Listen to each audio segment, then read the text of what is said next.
What's going on, guys? It is Phoenix, and I'm actually going to make this take two, and this is going to be the one that gets uploaded of the video that I was just filming, because first take went on too long. I need water. So, this weekend marked the first of the 3 times a year or so quarterly. No, not really technically quarterly, but whatever.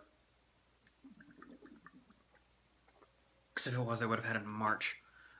Steel City Con here in Pittsburgh. Local convention. Outside of the complete inane busyness that was this particular iteration of it, because both David Prowse and Anthony Daniels were there, and a few other high-profile guests, I managed to get in, which was awesome. I wasn't expecting to, given the busyness of it. I didn't actually formally meet Anthony Daniels, but I did go to his Q&A, and he did get pretty close. He was walking around the audience. I was right on the aisle. He got maybe 5 feet away from me. It was super cool. Dude told some hilarious stories from the filming of the original trilogy. And, yeah, there were some really good questions, too. It was actually one of the better panels that I've been to at Steel City Con. And, yes, it does trump Peter Mayhew's from December, I want to say, or maybe it was August of last year. If only because Anthony Daniels started his panel, acted so many different kinds of bored, stormed out of the room, a scrolled text version of like C-3PO's story in Star Wars or something like that, just like a kind of like a parody text crawl thing, plays, and then he comes back in. He's super ecstatic, and he just starts answering questions and telling stories. The hour that the panel was flew by. It was amazing on so many levels. So yeah, it was just a really, really fun convention. To be honest, I wasn't expecting it to be as fun as it was, even though Anthony Daniels. Oh, there we go. So, to avoid further rambling, because I rambled on the first take, because, yeah. Let's just crack into what I got. So, before Anthony Daniels' panel, when I actually got into the convention, you guys just saw the first thing, whatever, I roamed around the dealer room, because, yeah. And this isn't the first thing I got, but it's the non-transformery thing of the 3 things that I got, so we're going to start with it. I played the Pokemon games growing up and still do to this day, don't judge me. When I played Red and Blue, and then Yellow a little bit, and the Japan-exclusive Green version, I don't know how I got it, back in 1996, Squirtle here was always my starter. He was my first Pokemon. You never forget your first Pokemon, and the one that really set things in motion for you with an iconic game, like Pokemon has been. It's been such a defining point in my childhood, and my youth, and my formative years, my growing up. I'm going to be that guy who, if they're still making Pokemon games in a few years, who's going to be in his 30s. I'm 27 now, for reference, and there are new Pokemon games coming out in November. I'm going to be that guy who, if they make another generation of games after Sun and Moon, who's going to be in his late 20s, in his 30s, playing Pokemon. That has so many weird connotations to it. I know, but I don't particularly care. But yeah. Adorable Squirtle plush for like $10. Yeah, you never forget your first. He's going to go right on my little printer kiosk tray thingy over here, next to a random penguin beanie that I have, and Squirtle, because, yeah. And Charmander, I should say, because, yeah, I have a Charmander plush. So, then, and I actually got this guy first, and consider this my little mini capsule review of him as well. Got him for $8. There was a G1 figure, it looked like a G1 figure at least, also at the table, the booth that I wanted to get. I had no idea who it was, though. It was a G1-ish, it may be a GoBot, it may have been a GoBot, but it was kind of like a muted gray jet with 2 twin cockpits. It kind of looked like G1 Slugslinger, but I'm not entirely sure, just because I haven't seen photos of Slugslinger from G1 in a while.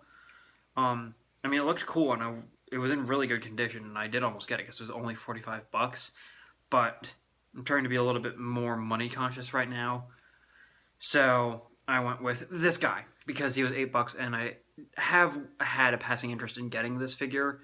Um, because Armada Sideways here did have, in my opinion, one of the more intriguing arcs, and actually one of the most flushed out ones of a basically side character in Armada. Um, $8 without his minicons and complete otherwise, yeah, I will take that. It is a little bit of an awkward robot mode, I'll be completely honest, in spite of how simple, intuitive, and actually, honestly, kind of cool and clever the transformation is. So I probably won't end up displaying him in it. Um, Truth be told, I'm very much tempted to just put him in bike mode again right now, and then just put him on bike mode in bike mode on my display after I'm done filming this. But yeah, Sideways is cool. I like him a lot, and I'm really happy that I have him because he's one of those figures like he's satisfying to mess around with because he has that good like Armada era chunk to him, and I can see how the fans that really grew up with Armada would appreciate this toy for what it is. I like it. It's cool. I'm just happy that I got it for $8, to be honest, and that's the main reason why I got it. Like, if he had been marked up anymore, I would have easily passed. But yeah, Sideways is dang cool, actually. Just, like I said, the robot mode is a bit gangly and awkward, even for the Armada era. And for whatever reason, it doesn't have knee or elbow articulation, which is kind of weird to me because I feel like it should. The engineering is in there for it to have it. He just doesn't for whatever reason. It's just honestly kind of weird. I feel like they honestly could have really engineered the jointing in for elbows and knees, even with the transformation. But that could be just me giving commentary on a toy that's over a decade old now at this point. Actually, probably over a decade and a half old. No, just over a decade. Anyhow, so yeah, Mata Sidewise, whatever. He's cool. I like him. I really like how this version looks. I think it was made into Cybertron Buzzsaw as a hoodie paint. And then lastly, as I take another sip of water, those of you that follow me on Facebook know that I got this figure because, well, I had to post about him as soon as I got him. Because, holy crap, this figure has been a grail of mine pretty much since I've been collecting. I grew up with Beast Wars, for reference. I am, as I have previously mentioned, 27 years old. And so Beast Wars was that Transformers show that I grew up watching and thoroughly loved. And this character in particular had, in my opinion, one of the best arcs in the show. I loved the tete-a-tete that he had with his main rival. And when I think back on that show, I think of his arc, the tete-a-tete with his main rival, Depth Charge, and that's a huge giveaway. And then also everything with Dinobot. Come on, freaking Beast Wars Dinobot, one of the best characters of all time. So, you've gotten enough hints. It's Beast Wars Rampage. Oh, hells to the yes. So, not to brag or nothing, but I'm going to, because Rampage here easily goes for 60 to more, probably 60 to $65 US on eBay and other aftermarket sites that I am aware of. So he's just been on the back burner for me because I'm like, it's $60, maybe, we'll see. And then invariably other things come up to buy instead of Rampage. But I am not joking on this. I found him at the convention in this condition. Check out the Shina Chrome! Shout out to Mighty Grimlock on that one, I guess. All the joints are really good which to me says he came from a collector's home and wasn't played with that much. There's no chrome chipping that I can see. He still has his transmetal name right there, which you can't see because glare. Ah, this is just so cool. I'm sorry. Oh, man. You ready for the price? $25.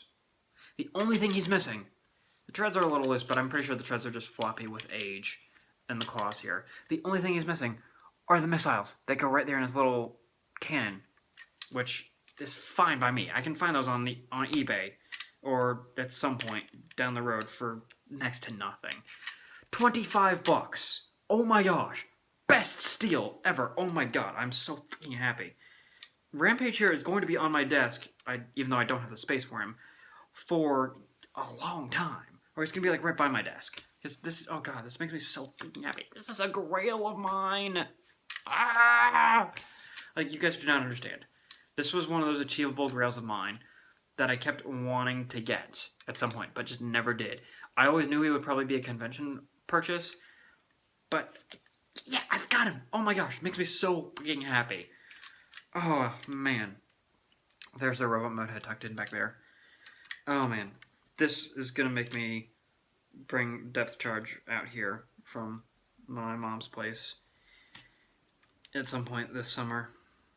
And to have the two of them on display once I move apartments. Because, oh my god, tell me that would not be... I just want to dedicate a shelf when I have Depth Charge out here after I move apartments and have a little bit more space for a collection. I just want to have a shelf on one of my bookcases just dedicated to Rampage and Depth Charge. Tell me that would not be just amazing looking. Oh my gosh. This is just me nerding the hell out about finally having this figure. Oh man. So damn happy. Anyhow, before my throat cuts out anymore because I am getting over being sick, I am going to end this, post it, and go figure out my evening. So, thanks for watching, guys. Oh my god. So happy. As a parting shot, I will say, I did come very close to grabbing Funko Pops of those little vinyl figures that just have the big heads of Booker DeWitt and Elizabeth Comstock from Bioshock Infinite. And I point that way because I have a poster over there. Just because that game is freaking incredible, and that game is one of my favorite games of all time. But I decided against it. Largely just because I didn't really know where I would display them. Because having them would mean I would probably be blocking one of my Doctor Who things, and yeah. I just don't have the space right now for a couple Funko Pops. That said, if anybody knows where I can get a Funko Pop Voltron, let me know, because I'm definitely interested in that, for sure. Anyhow, thanks for watching, guys. I'll see you in the next video, whatever that happens to be.